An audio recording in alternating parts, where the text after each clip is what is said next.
नमस्ते प्रणाम। कैसन बनी आप सब? आरपी सिंह ब्लॉग में रहो सबको स्वागत बा। आज फिर से ठाकुर जी के दुकान पर आयल बनी। दाढ़ी बनाओ तो रन एक जन चाचा जी हैं तो दाढ़ी बन रहा बा। दिल्ली में बानी सन कहा तरन दाढ़ी फ्री में बनाइले पैसा ना लीले माघ में ले वो सब देख सकते ताक दो लोग देखता है ने। हाँ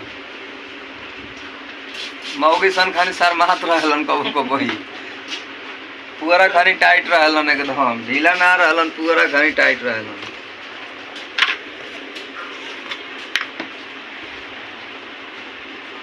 अगुआ सब ब्लॉग पर नया बनी तो चैनल सब्सक्राइब करी और ठाकुर जी के क्लिनिक में आई। क्लिनिक है ना क्लिनिक ठाकुर जी के क्लिनिक हो मैंने सैलून ना क्लिनिक बोलो जला दिल्ली में। अभी हां रहती है कि नहीं अभी तक क्लिनिक दिखाता क्लिनिक हो में सुई वही सब दियाला भैंसा के पोचारा मराइले बा चाचा जी के मुंह पर जिंगन तो चूरा रंगाला पोचारा मराइल बा।